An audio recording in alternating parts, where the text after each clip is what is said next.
Hello, this is Tom Flax, and this is my AEP 800 Module 5 Barriers to Web 2.0. Okay, the summary of the articles that were assigned for this assignment had a lot of common things within them. Some of the common things were obviously some of the things that lack with technology or the implementation of technology, whether it is in a school or it is a city or town or state or just across the world. I know in several of the articles, some of the things that were hit with me, were the lack of time, the training, the digital divide, which something that I really didn't think about a whole lot until I started reading these articles and about how there's some students that all the technology that they have is when they go to school. As far as like internet and the ability to get on the web, once they walk out of the door, they don't have anything else. Definitely was interesting. I thought in the digital divide article, I thought it was interesting how they were wanting to put more money into technology and those things, but they were only wanting to do it in certain places, or they just didn't seem like it was priority. That they wanted to hit certain places to kind of benefit some, and while not benefiting others. The Open Ed Resources article, I was hadn't heard a whole lot about how they have these open education material to where basically you're just sharing your materials and things that you can use to support your lesson plans or support your curriculum in lieu of using the commercial industry books. So that was pretty interesting. I thought that being able to do that, there could definitely be a financial saver. I do think that a lot of the teachers that I teach with do use a lot of materials that aren't from any books or anything like that. The commercial books. They usually, I'm not 100% sure where they're getting them from, but I'm sure there's some sort of open education material type things that they are using to get, to support their lesson plans or their curriculum. Now let's get into the digital divide and whether or not I think that it can be resolved. I really do not think that it can be resolved. Just the lack of infrastructure, the lack of the ability to fund it or fund it properly, I think is going to be a problem with, I think the government poses a problem with that too, because, they have ideas of how they need to do things, and not being able to, spend the money or, supplement things the way they want to, could cause problems. And I think that along with the government's lack of a vision for, what they want, technology to look like, or what they want technology and education to look like. And I just think that there's just a lack of vision from the top down, because I know that's something that is never discussed. Is how do we institute technology as a United States in the classroom. I think it is talked about maybe on more local levels, but definitely not from the higher ups in the government. And I think poverty, it's always going to be here. And when some of us teach in different communities. I teach in a community that has a high a high poverty level, and there's a lot of students that go home and they do not have internet, so they can't go and finish an assignment, or if they're working on a project that is digitally based or off the internet, they're not able to finish that assignment, at least not at home. And there's only certain places in town that have Wi-Fi available, and so places like the library aren't open all hours of the day and all hours of the night, so that they're able to go finish their work. Some of the skill sets. What skill sets do I feel 21st century students must acquire prior to graduation? I think there's several. I do think that they need to have. They need to be tech savvy. They need to be able to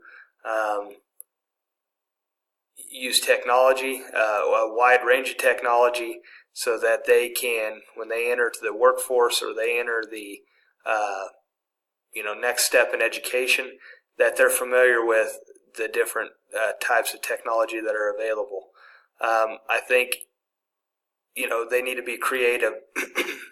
I think they need to be analytical. I think they need to their ability to not just regurgitate information. They need to be able to break down the information.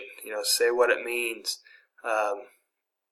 They need to be able to communicate in several ways. I think something that is getting lost at times is just verbal communication.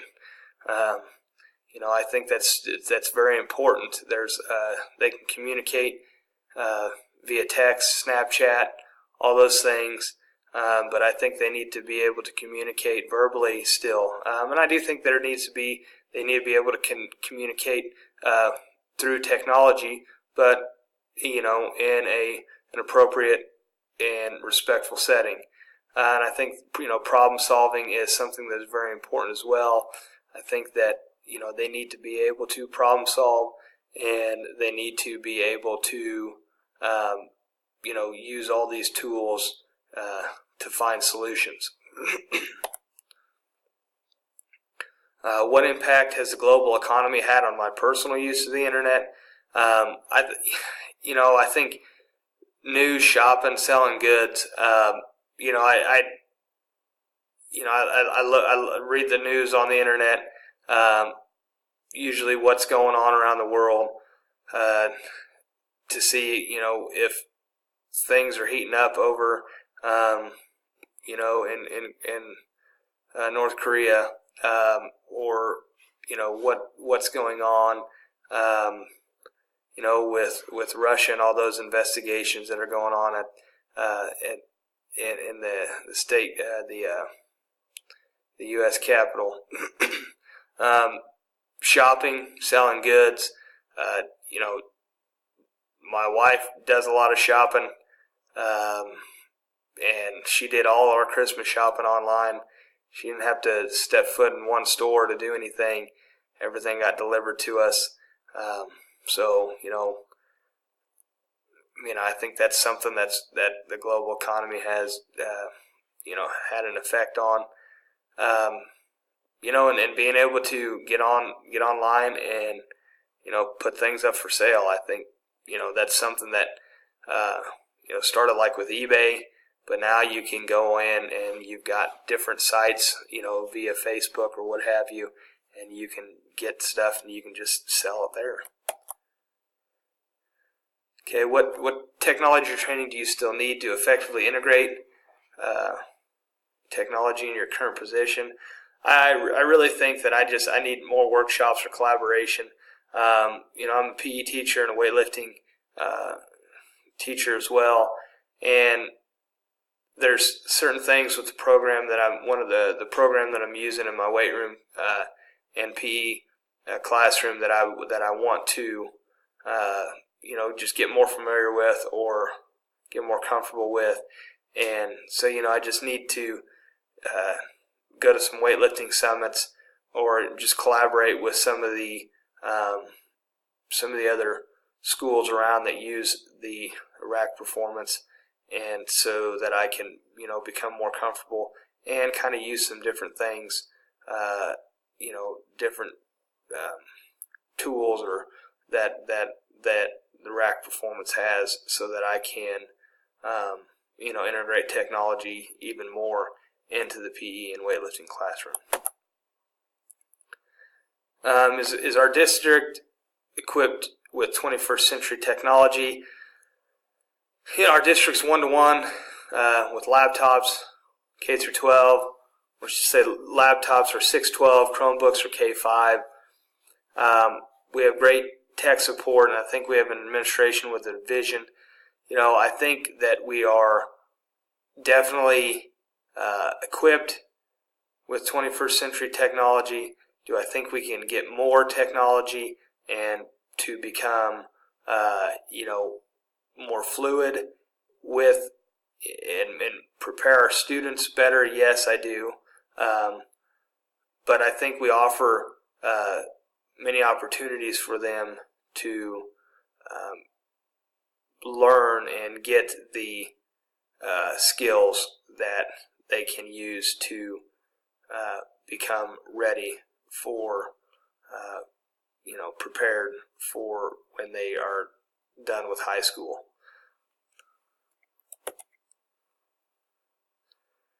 What are the advantages of innovative practices in school? I think there's several of them. I think it, if there's innovation, I think students are excited. They're wanting to be there. They're ready. I think it increases creative thinking skills. It helps develop problem-solving skills. We talked about that, or I talked about that earlier with some of the things that they need to have when they're prior to their graduation for their 21st century skills. I think it'll create more interest from students when you have new things, and when you're using tools and when you're using the technology and things that they're familiar with or they're not familiar with. I think it gets them, gets them excited, wanting to learn about it. And I think you can challenge, all levels, whether they're lower skill or they're higher skill. I think that innovation in school allows you to do that. Some of the disadvantages, I think it takes time to lesson plan for all these innovations. That's why I think sometimes teachers are unwilling to do it or try the different things. It takes a while for them to do it. I think also technology is definitely a distraction. There's a lot of things at your fingertips, and so that's definitely a disadvantage. And I think equal access, or that divide, is something that's very important as well. Just knowing that not all students can go home and work on an assignment that they're with the innovative practices that you're using in school. Have I ever experienced cyberbullying, or have I ever experienced problems with cyberbullying or other inappropriate internet use with students? It's not really a whole lot. I know there's been some issues with some students, trying to get on certain websites that aren't appropriate.